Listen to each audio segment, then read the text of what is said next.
Olá, eu sou Beatriz Cordeiro Linhani e vou falar um pouco sobre a obra Buriti Grande, de Marisa Marborém, escrita por Marisa Marborém e ilustrada por Lelis. O livro é da editora Aletria e foi publicado pela primeira vez em 2017. A Marisa Marborém é uma escritora, ela é de Montes Claros, interior de Minas Gerais, formada em fonoaudiologia e atualmente escreve livros e histórias infanto-juvenis. O Lelis é um ilustrador e escritor também de Montes Claros, interior de Minas Gerais. Bom, a obra Buriti Grande é um relato de memória da vida num lugarejo chamado Buriti Grande. É narrado em primeira pessoa pela menina protagonista de todas as histórias e aventuras vividas em Buriti Grande, vividas por ela em Buriti Grande. É uma obra de grande valorização do simples, das coisas, das pequenas coisas, das coisas do cotidiano que geralmente não recebem muito valor exatamente por serem muito corriqueiras, por serem usuais e geralmente não se presta muita atenção a essas coisas. Então, é uma obra que me lembra muito uma música do Antônio Almeida com Braguinha chamada Felicidade.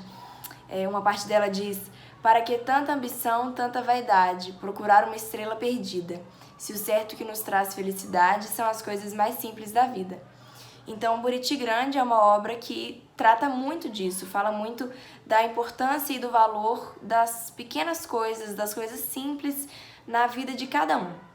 Me chama muito a atenção o valor que a menina dá à janela azul da sua casa em Buriti Grande. Tanto é que a capa do livro é a janela azul e na primeira página o livro começa com ela falando da sua janela azul. Aqui, minha casa na roça, tinha uma janela azul, aqui a janela azul, e o livro acaba com ela falando da janela azul, com a mãe dela fechando a janela azul, aqui. Mamãe fechava a janela azul e logo em seguida é a janela azul fechada longe. Então me chama muito a atenção o valor que a menina dá à janela azul da sua casa em Buriti Grande, porque é uma janela que, quando aberta, dá à menina o mundo nas suas mãos, dá à menina a possibilidade de viver todos os seus sonhos, de viver todas as suas aventuras mundo afora. E quando fechada, a janela se torna um símbolo do acolhimento, do aconchego, do lar e da segurança que nós sentimos quando estamos com as pessoas amadas. Então, essa questão da janela chama muito a minha atenção na leitura de Buriti Grande. Um outro ponto que me chama muito a atenção na leitura de Buriti Grande é o fato de que Marisa Marborém não deu nome a nenhuma personagem. Então, como nenhuma das personagens tem nome, o leitor pode, com mais facilidade, associar a história da menina, as aventuras da menina, à sua própria história, às suas próprias aventuras. Encaixar um pouco da sua história na história da menina e a história da menina na sua história. Então é um pouco mais possível, um pouco mais fácil fazer esse paralelo entre as aventuras da menina, as histórias da menina, os sonhos da menina e a vida da menina mesmo, às próprias histórias, aos próprios sonhos e à própria vida, né, de cada leitor. Então, para mim, Buriti Grande é uma obra de constante valorização das simplicidades da vida, do miúdo, né, das coisas que geralmente são invisíveis nas nossas vidas. E, bom, Buriti, na língua tupi-guarani, significa natural de vida, natural da vida, e essa obra fala muito disso, aborda muito a ideia de que a vida verdadeira e real é formada pelas coisas simples. A vida, ela é formada, a base da vida é a simplicidade. E muitas vezes a gente não presta atenção nisso, né? A gente não se lembra disso. Então eu acho que a Marisa Marborém conseguiu trazer isso à tona de uma maneira muito bonita, muito poética, e eu recomendo essa leitura a qualquer pessoa.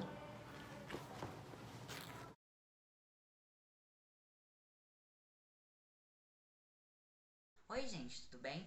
Meu nome é Rafael e eu tenho 14 anos e hoje eu vim abordar um tiquinho do livro A Repolheira, da Cláudia Nina. As ilustrações são feitas pela Raquel Dias Regueira. Bom, este livro conta sobre uma senhora, entre aspas, né, que mora numa vila. E ela diferente do resto das pessoas da vila, tem um costume bem diferente deles, né? Ela mora por um caminho diferente, que é sombrio, e as pessoas têm medo dela até por isso, né?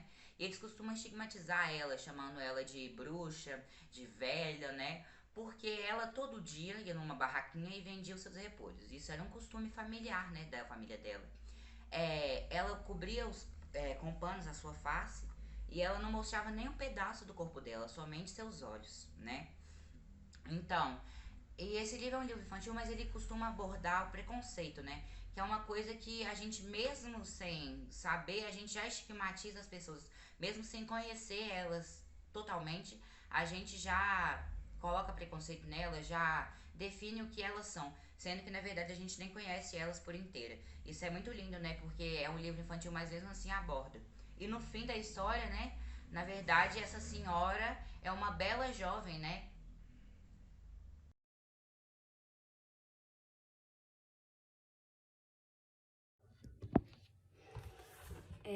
Olá, gente. Meu nome é Maria Luísa, eu tenho 18 anos e sou estudante do terceiro ano do ensino médio.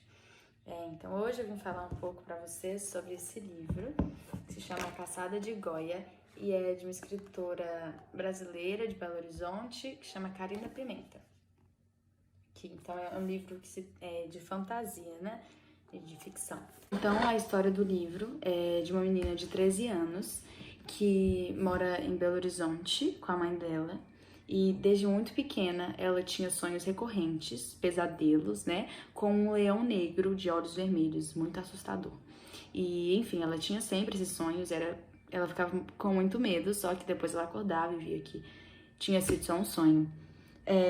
Até que um belo dia ela tava dormindo e ela acordou com um barulho na janela e quando ela viu, era o leão dos sonhos dela. Só que ali ela ficou na dúvida se era realidade ou se era um sonho muito realista. Só que depois ela percebeu que de fato ele estava ali, só que foi muito rápido, né? Ele apareceu, depois foi embora. E aí ela foi falar com a mãe dela e a mãe dela na hora se deu conta de que aquele leão era o Thoron, que é o leão de Goya, da civilização de Goya. Então a mãe dela teve a ideia de levar a Gaia para Valejabor, que é a cidade dos Goias, onde a tia dela ficava lá. E aí, quando ela chegou lá, ela percebeu que ela tinha um símbolo de Neus, que era um dos três imortais, que esse símbolo representava que ela tinha uma missão de salvar a civilização, que era uma civilização muito antiga, e era a missão dela fazer isso, então. Então, a partir daí, a história se desenvolve, e ela vai, né, pra batalha e, enfim, começa a vida dela, vira de cabeça para baixo. E ela perde pessoas queridas, se apaixona, passa por muitas aventuras típicas de batalhas e momentos de superação também. E esse livro é muito bom, eu acho muito legal porque é uma história de fantasia que a gente vê muito na literatura internacional, muito grande e que tendo um livro desse de uma autora brasileira, né, eu acho que a gente tem que dar mais valor a isso também. E, enfim, é um livro muito bom e acho que todo mundo deveria ler, de adolescentes a adultos, eu acho que atende todas as idades. É um livro muito bem trabalhado, tem muito detalhe e a gente vai lendo e vai entrando dentro do mundo que a autora cria. E eu, justamente por ela ser de BH, acho que também traz um pouco mais de realidade para isso. Então, realmente, é um livro muito bom. Então, é isso. Não vou contar muito a história dele, mas vale muito a pena ler. Muito obrigada.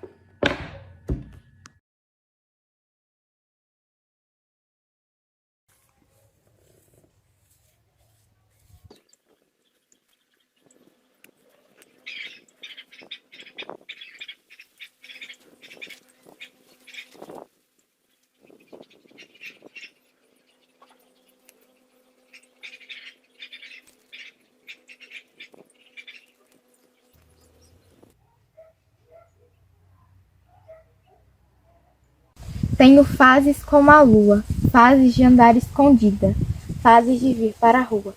Perdição da minha vida. Tenho fases de ser tua, outras de ser sozinha. Cecília Meirelles.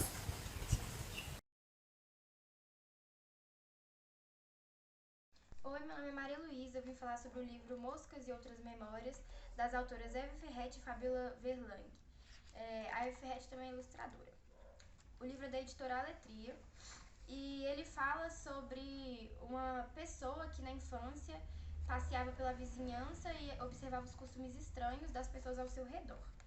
E o livro, ele conta, né, esses costumes estranhos, só que tipo assim, a criança sempre fala que, mesmo com esses costumes estranhos, as pessoas ainda eram felizes. Só que a ilustração dá a ideia de outra coisa, dá uma ideia mais sombria, de tristeza. E acho que isso significa que as lembranças da infância nem sempre são as melhores, né? Que, tipo assim, a gente tem essa ideia de imaginar que as nossas lembranças são maravilhosas da infância. Só que nem sempre. O livro mostra que tem algumas lembranças estranhas e sombrias. Moro em Jaboticatubas, Minas Gerais. Estou no primeiro ano do ensino médio na Escola Estadual Cardeal Arcoverde. Eu vim falar um pouco sobre a minha experiência como leitora. Então, minha experiência como leitora é que minha mãe, desde pequena, sempre me incentivou lendo os livros para mim dormir, né? Apesar de eu não prestar atenção quase nenhuma nos livros, porque eu sempre dormia na metade da história. E também os meus tios sempre me davam livros e eu sempre recebia livros, então isso me ajudou muito hoje em dia a gostar muito de leitura. Os livros que mais me interessavam quando eu era pequena contos de fadas e fantasias, né? Gostava muito de princesa, tipo a história da Pequena Sereia, eu amava, eu amo até hoje, né? Porque eu nunca esqueci. E eu passo essas histórias que eu lia quando eu era pequena para minha afilhada e para o meu primo, né? Que eles se interessam por livros também. E hoje em dia, os livros que mais me agradam, que eu mais leio, são de romance, drama e ficção científica. Que eu consigo focar naquele livro porque a história é muito interessante. Agora eu vou mostrar uns livros que fizeram parte da minha infância, que foram muito marcantes e que me fizeram apaixonar pela leitura hoje em dia, que é o Guilherme Augusto Araújo Fernandes, da autora Men Fox e da ilustradora Julie Vivas, e a editora é Brink Book. Ele é um livro que se passa num asilo, né? O Guilherme, ele mora do lado do asilo e ele sempre tá lá. E um dia surgiu na mente dele o que era memória. Então, ele vai em busca de saber o que é memória, né? Ele pergunta para todos os idosos do asilo, até ele encontrar uma resposta. Então, é muito lindo esse livro, é muito bonitinho. Outro livro que me encantou muito, que eu recebi da Itaú, é o Lino, né? Que o editor e o ilustrador dele é o André Neves, e da editora Califes. Esse livro, ele é muito lindo, eu sou apaixonada com ele. Minha mãe sempre lia pra mim, porque quando eu recebi ele eu ainda não sabia ler, então ela sempre lia ele pra mim. E eu nem sei descrever o quão linda é a história dele. E, né, eu recomendo muito vocês lerem esse livro. O próximo livro é o Eu, da Palavra Cantada, do Paulo Tatti, e as ilustrações é do Walter Moreira Santos. A editora deles é o Melhoramento. E, tipo assim, esse livro é muito lindo. Eu gostei dele porque a história dele dá pra você ler e escutar ao mesmo tempo, porque ele vem um DVD pra você escutar a história. E tipo assim, não é escutar, né, gente? É uma música que é o livro. E é muito linda o que se passa na música. É um livro maravilhoso. Esses livros foram só alguns, né, que me fizeram me apaixonar pela leitura. E os outros eu doei para minha afilhada ou eu dei para a Biblioteca Municipal de Jaboticatubas, mas esses que eu fiquei foram os mais marcantes, vamos se dizer assim. Eu tô lendo um livro de uma coleção de 6 livros e eu tô no primeiro livro ainda e eu tô gostando bastante, que é A Seleção, de Kiera Kiss, e a editora é a seguinte. É um livro de romance, e eu não sei se eu posso muito julgar esse livro, por eu gostar muito de qualquer romance. E para simplificar, assim, bem mais ou menos mesmo, é um príncipe e uma plebeia. Muito, tipo, conto de fadas, mas não é desse jeito. O livro, vamos dizer que ele me fez apaixonar por todos os personagens do livro. E eu recomendo muito ler esse livro, porque é um dos melhores livros que eu já li e eu recomendo. Eu recebi um livro do Jogo do Livro e ocorreu um problema na entrega do livro e eu não consegui terminar de ler ele. Mas o que eu já li dá para me falar um pouco da história do livro. O livro se chama Fragosas Brenhas do Matareu. Ele é um livro que se passa no século XVI. É sobre um menino de 15 anos que a mãe dele morreu e teve que se tornar homem na adolescência, muito rápido. E se passa da história dele vindo para o Brasil, né? Obrigado, vamos dizer assim. E é um livro, assim, a escrita dele eu não sei dizer muito bem como é a escrita dele, mas eu imagino que seja escrita antiga. O livro, ele é simplesmente perfeito. Olha a capa dele. Gente, eu tô apaixonada na capa dele e no livro inteiro, né? Ele é todo desenhado praticamente, todo ilustrado. Todas as páginas dele, de cada capítulo, é ilustrada. Ele tem 255 páginas e, nossa, eu amei receber esse livro. Eu tô muito ansiosa para terminar de ler ele, porque eu vi que vai ter um romance, né, no ar. Então eu tô muito ansiosa para terminar de ler ele. Eu queria falar para vocês que esse livro, quando ele chegou, a primeira coisa que eu notei nele foram as ilustrações de cada capítulo, que eu achei muito linda. Então eu agradeço muito ao Ricardo Azevedo por ter feito esse livro pra gente ler, né? Então, leiam esse livro, que eu também vou ler. Espero que seja muito bom. Espero que, né, renda todas as minhas expectativas por ele. Eu queria muito agradecer ao Jogo do Livro por ter me mandado o livro. Eu gostei bastante de receber o livro. Adoro receber livro. Então, muito obrigado por me deixarem participar desse evento.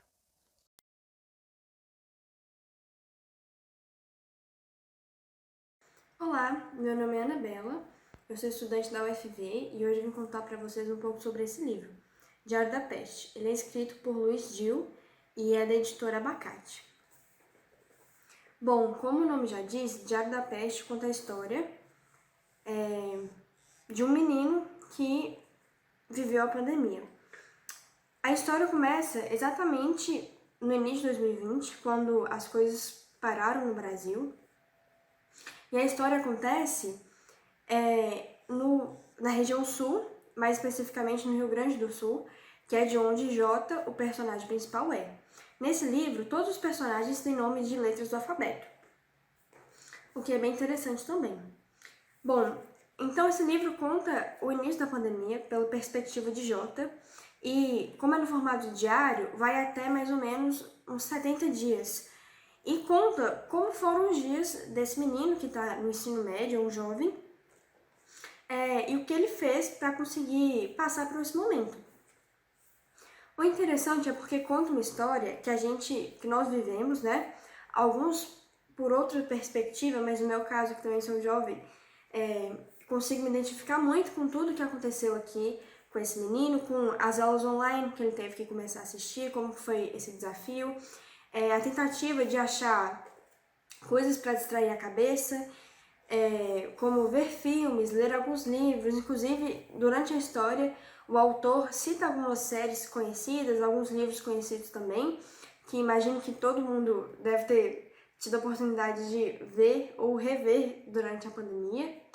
E eu acho que o principal desse livro é que o autor tenta demonstrar que talvez um mal tão ruim quanto a peste, que seria a Covid-19, foi também a polarização política e as rivalidades entre direita e esquerda.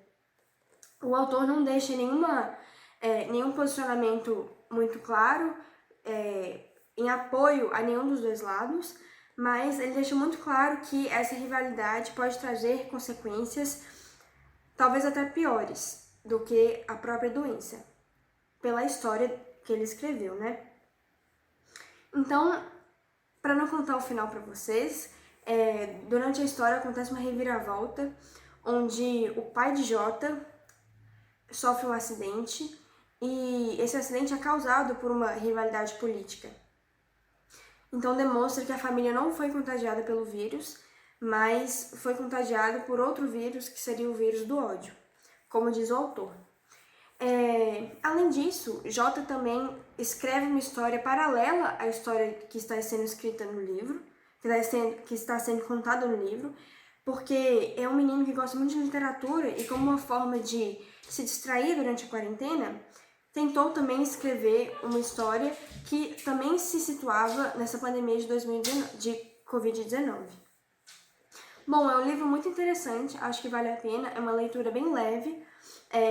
Eu acho que todo mundo consegue se identificar com algo que aconteça aqui, porque conta exatamente tudo isso que vivemos em 2020, né, e estamos vivendo até agora. E o mais interessante para mim é que daqui a alguns anos, pessoas que não viveram a pandemia, então que não consigam se lembrar dela, vão poder ler e entender exatamente o que nós passamos, o que nós sentimos e, enfim, tudo que envolve esse período difícil que a gente está vivendo. É isso.